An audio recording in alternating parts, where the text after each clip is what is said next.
شروع اللہ کا نام لے کر جو بڑا مہربان نہایت رحم والا ہے۔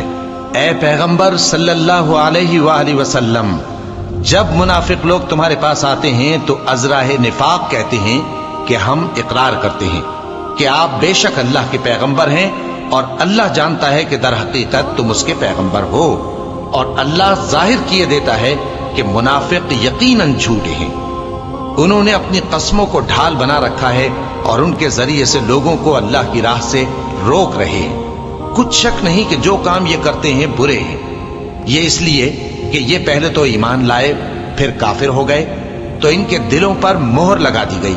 سو اب یہ سمجھتے ہی نہیں۔ اور جب تم ان کے تناسب اعضاء کو دیکھتے ہو تو ان کے جسم تمہیں کیا ہی اچھے معلوم ہوتے ہیں، اور جب یہ گفتگو کرتے ہیں تو تم ان کی تقریر کو توجہ سے سنتے ہو، گویا لکڑیاں ہیں جو دیواروں سے لگائی گئی ہیں، بزدل ایسے کہ ہر زور کی آواز کو سمجھیں کہ ان پر بلا آئی۔ یہ تمہارے دشمن ہی ہیں، سو ان سے محتاط رہنا، اللہ ان کو ہلاک کرے، یہ کہاں بہکے پھرتے ہیں۔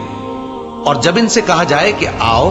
رسول اللہ صلی اللہ علیہ وآلہ وسلم تمہارے لیے مغفرت مانگیں، تو سر ہلا دیتے ہیں، اور تم ان کو دیکھو کہ تکبر کرتے ہوئے رکے ہی رہتے ہیں۔ تم ان کے لیے مغفرت مانگو یا نہ مانگو، ان کے آگے برابر ہے، اللہ ان کو ہرگز نہ بخشے گا، بے شک اللہ نافرمان لوگوں کو ہدایت نہیں دیا کرتا۔ یہی ہیں جو کہتے ہیں کہ جو لوگ رسول اللہ صلی اللہ علیہ وآلہ وسلم کے پاس ہیں ان پر کچھ خرچ نہ کرو یہاں تک کہ وہ خود بخود بھاگ جائیں، حالانکہ آسمانوں اور زمین کے خزانے اللہ ہی کے ہیں، لیکن منافق نہیں سمجھتے۔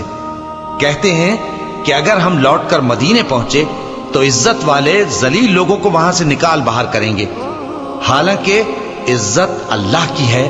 اور اس کے رسول صلی اللہ علیہ وآلہ وسلم کی اور مومنوں کی، لیکن منافق نہیں جانتے۔ مومنوں، تمہارا مال اور اولاد تم کو اللہ کی یاد سے غافل نہ کر دے، اور جو ایسا کرے گا تو وہ لوگ خسارہ پانے والے ہیں۔ اور جو مال ہم نے تم کو دیا ہے اس میں سے اس وقت سے پیشتر خرچ کر لو کہ تم میں سے کسی کی موت آ جائے تو اس وقت کہنے لگے کہ اے میرے پروردگار، تو نے مجھے تھوڑی سی اور مہلت کیوں نہ دی تاکہ میں خیرات کر لیتا اور نیک لوگوں میں داخل ہو جاتا۔ اور جب کسی کی موت آ جاتی ہے تو اللہ اس کو ہرگز مہلت نہیں دیتا، اور جو کچھ تم کرتے ہو اللہ اس سے خبردار ہے۔